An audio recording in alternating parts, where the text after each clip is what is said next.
Assalamualaikum warahmatullahi wabarakatuh. Kabar Bapak Ibu, bertemu kembali dengan saya di Pamungkas, admin SIM PKB pada Dinas Pendidikan Kota Palembang, dan juga analisis data guru dan tenaga kependidikan pada Dinas Pendidikan Kota Palembang. Pada kesempatan yang baik ini, saya ingin berbagi sedikit informasi terkait beberapa banyak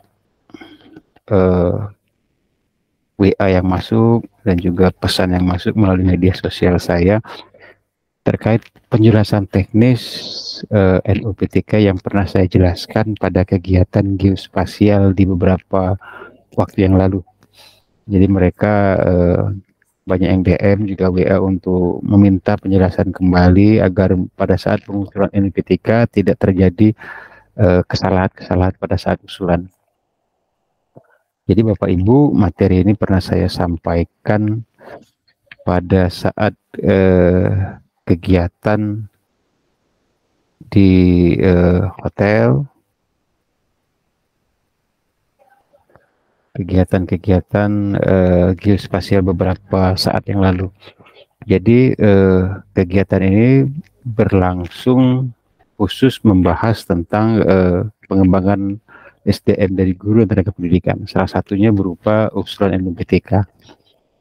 Jadi perlu saya flashback kembali, apa itu NUPTK? Jadi NUPTK itu adalah nomor unik pendidik dan tenaga kependidikan yang diberikan oleh Kemdikbudristek kepada Bapak Ibu guru, juga tenaga kependidikan, baik PNS maupun non-PNS, P3K yang telah memenuhi persyaratan dan ketentuan yang berlaku.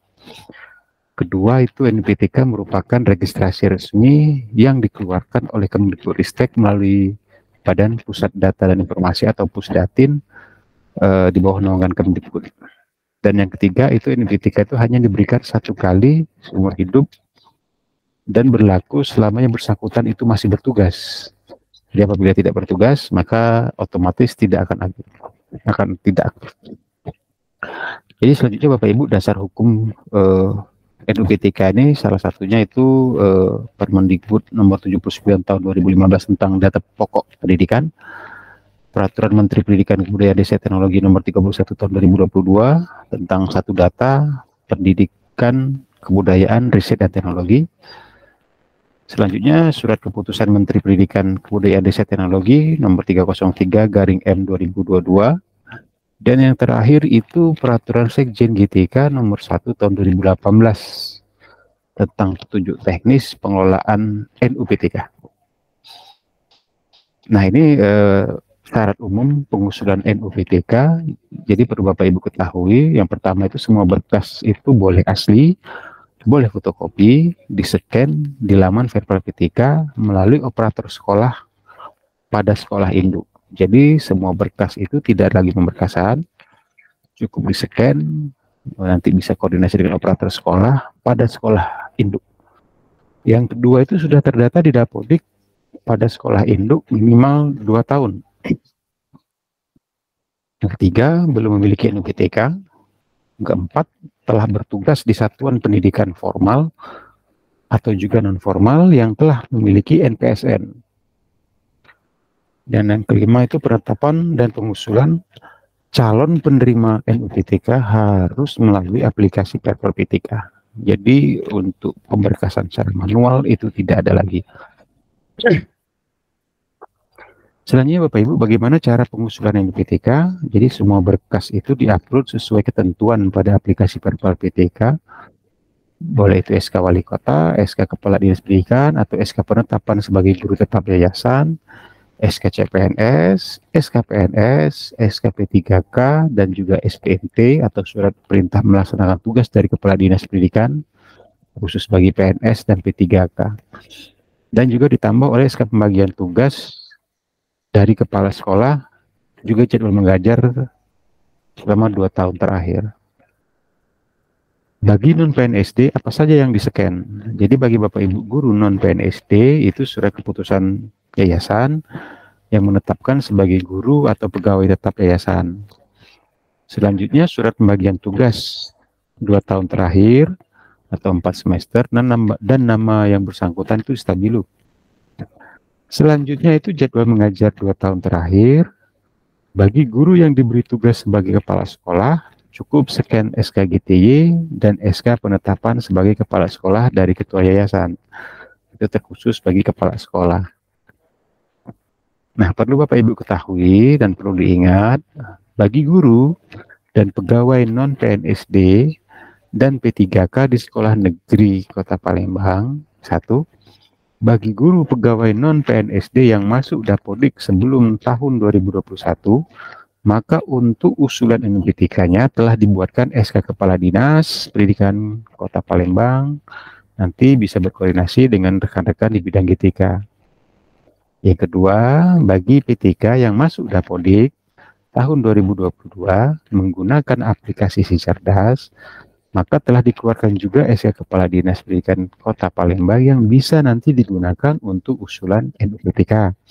Nanti Bapak Ibu silakan berkoordinasi dengan rekan-rekan di bidang GTK ya. Nah Bapak Ibu, rekan-rekan yang berbahagia, berikut ini alur proses usulan NUPTK. Jadi langkah yang pertama itu diusulkan oleh operator sekolah melalui aplikasi Perpal PTK. Langkah kedua ini bagi Bapak Ibu guru di bawah naungan yayasan, usulan NUPTK harus disetujui atau di-approve oleh operator yayasan. Jadi apabila Bapak Ibu mengusulkan dari sekolah, harus meminta persetujuan dulu dari operator yayasan. Apabila tidak, maka usulan Bapak Ibu tidak akan bisa tampil di Perpal PTK pada Dinas Pendidikan Kabupaten Kota. Selanjutnya langkah ketiga itu verifikasi awal pada Dinas Pendidikan Kabupaten Kota. Langkah keempat itu verifikasi lanjutan oleh Balai Guru Penggerak provinsi masing-masing sesuai dengan kewenangannya. Dan langkah terakhir itu langkah kelima, verifikasi akhir oleh Pusat Data dan Informasi dari Kemdikbudristek.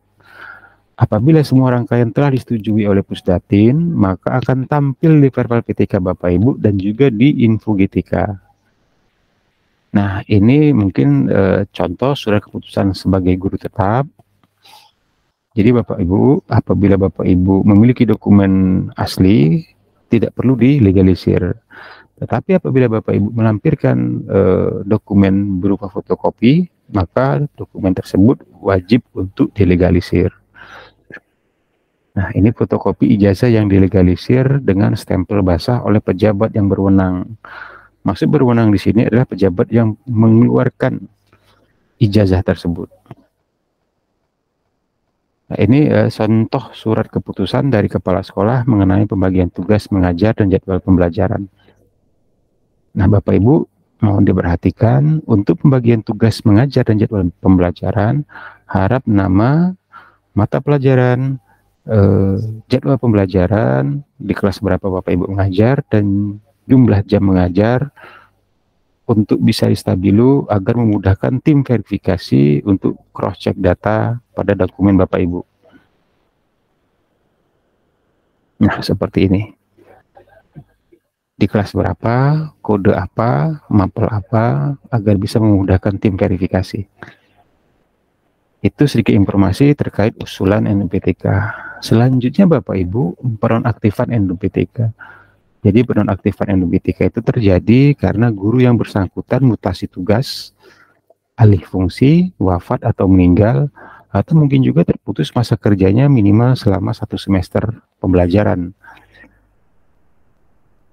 Jadi syarat penonaktifan itu surat permohonan dari pemilik NUPTK di atas materai dalam bentuk cetak juga digital yang ditujukan kepada Kepala Dinas Pendidikan.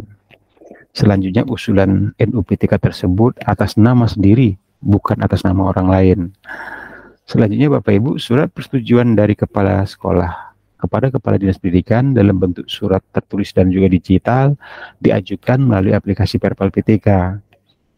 Maka surat persetujuan dari Kepala Dinas dalam bentuk surat dan digital akan tampil pada Perpal PTK Bapak Ibu operator sekolah. Itu syarat-syarat penonaktifan NUPTK. Selanjutnya Bapak Ibu, di aplikasi Perpal PTK juga ada namanya fitur reaktivasi NUPTK. Jadi reaktivasi itu pengaktifan kembali NUPTK yang telah dimiliki oleh guru atau tenaga kependidikan yang sempat terputus dalam kurun waktu tertentu dan kembali bertugas sesuai dengan tugas dan fungsi pokok masing-masing. Jadi reaktivasi ini akan aktif kembali apabila Bapak Ibu mengampu sesuai mata pelajaran yang diampu, sesuai ketentuan yang berlaku minimal 24 jam dan harus linear. Jadi NUPTK-nya akan insya Allah normal kembali seiring waktu berjalan.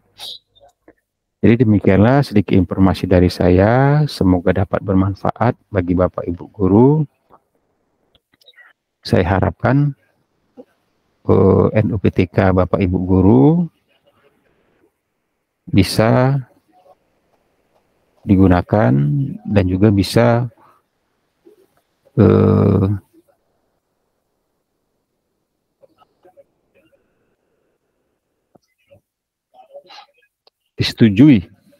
bisa disetujui oleh tim verifikasi baik dari Dinas Pendidikan Kabupaten Kota dan juga dari pusat. Semoga sedikit informasi dapat bermanfaat. Saya akhiri. Wassalamualaikum warahmatullahi wabarakatuh.